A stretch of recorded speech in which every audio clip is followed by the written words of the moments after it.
Por mucho tiempo, la tradición ortodoxa fue respetada y no fue criticada. Pero fue después del siglo XVIII que la tradición ortodoxa comenzó a ser cuestionada.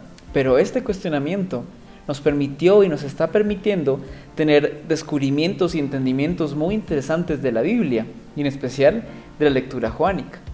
Por ejemplo, del cuarto evangelio sabemos que, aunque se le atribuye la autoría a Juan, no fue Juan, el discípulo de Jesús, quien escribió esta carta.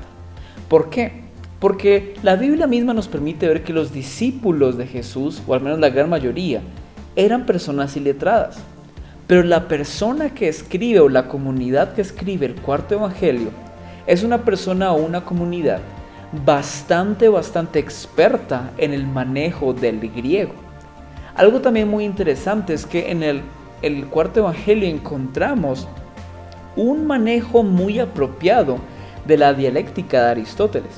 Si incluso hoy en día tomamos tiempo y bastante esfuerzo para poder entender a Aristóteles, ¿cómo un discípulo iletrado de Jesús podría manejar esta postura? Pero algo que sí sabemos es que esta carta con certeza fue escrita en Éfeso, ya que Éfeso era considerada la capital de Asia Menor debido a que allí se encontraban las élites o los grupos académicos más relevantes de toda la región.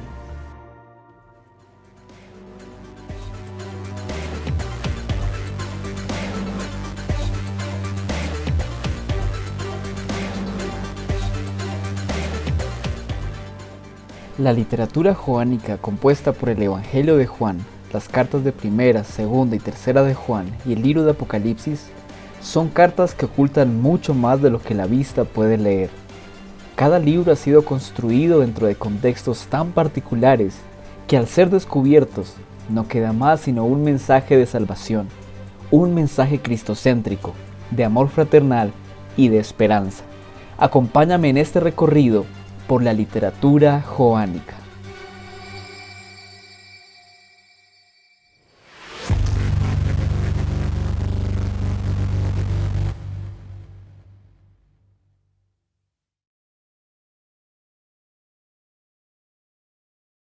El cuarto evangelio es un evangelio muy selectivo.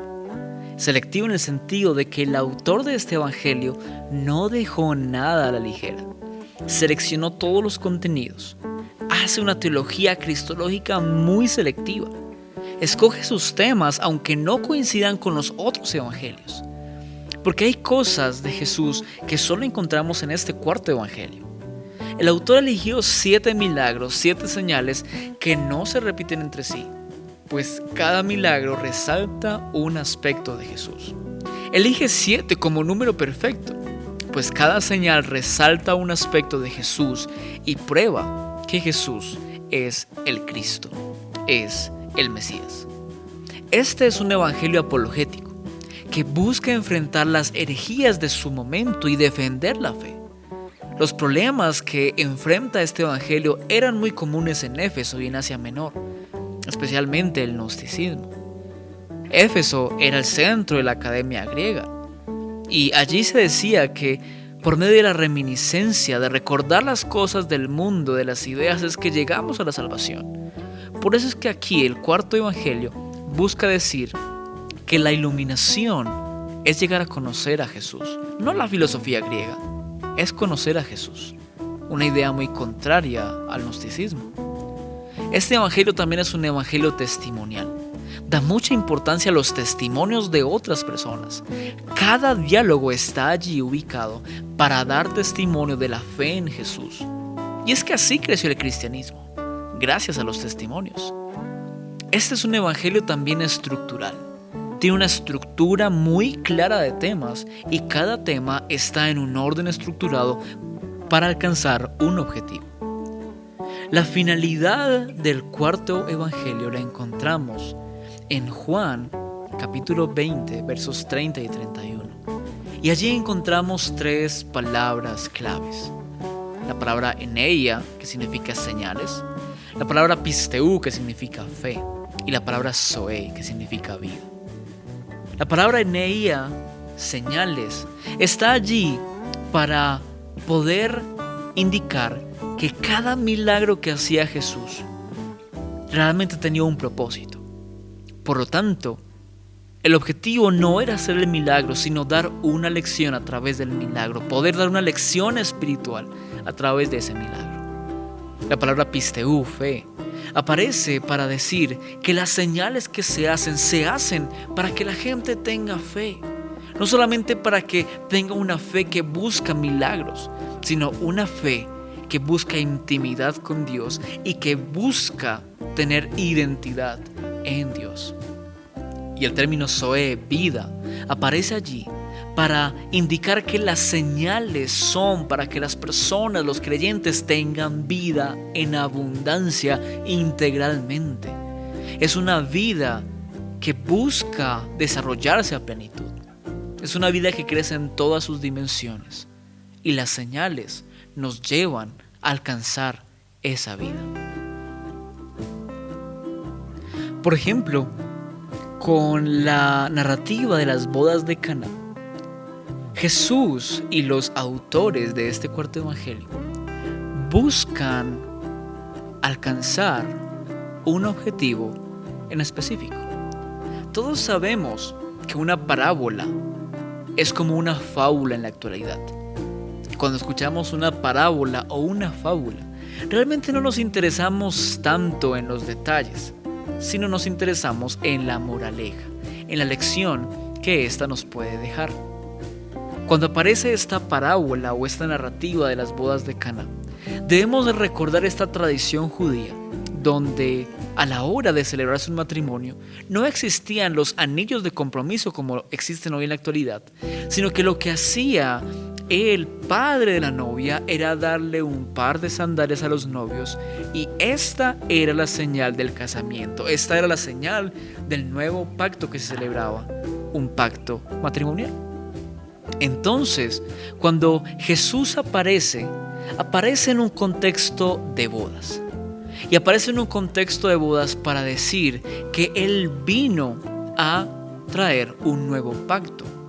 Recordemos que cuando en un matrimonio no habían hijos y el marido fallecía, había la obligación de un pariente cercano a la mujer de casarse con ella para redimir el nombre de su esposo y dándole el nombre de su esposo a sus hijos.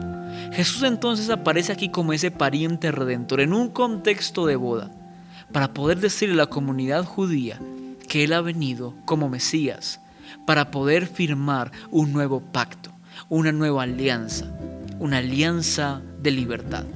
Y de hecho, cuando convierte el agua en vino, que es el milagro central de esta parábola, lo hace justamente con el mismo propósito, porque el vino significa la celebración de una nueva alianza. Jesús es el Mesías que ha llegado para cambiar todo, para traer libertad, para redimir, para firmar una nueva alianza, una alianza de amor. También cuando vemos el relato de la mujer samaritana, podemos encontrar que la mujer samaritana representa a la comunidad samaritana. La comunidad samaritana, al igual que la mujer samaritana, se preguntaban en qué lugar debían adorar. Pero Jesús siempre iba más allá. Y Jesús en su conversación trata de explicar a la mujer que no se trata de un lugar de adoración, no se trata de un lugar físico donde adorar, sino que se trata de que la actitud del corazón debe ser una que quiera agradar a Dios con sus acciones en todo momento. Cuando la mujer entonces entiende esta verdad, sale corriendo a contarle a las personas de su comunidad sobre lo que Jesús le acaba de enseñar. En este cuarto evangelio también podemos encontrar la neumatología del cuarto evangelio. Jesús promete que enviará el Espíritu Santo como una figura de esperanza, de consolación, ya que Jesús no estaría físicamente para siempre con los discípulos y con la iglesia. Por lo tanto, la venida del Espíritu Santo tiene el propósito de darle esperanza a los discípulos. Jesús trata de animarles para entender que no se quedarán solos, para animarles a creer que aunque Él ya no esté, Dios y Él, Jesús, estarán siempre con ellos y que siempre podrán tener acceso directo a Dios.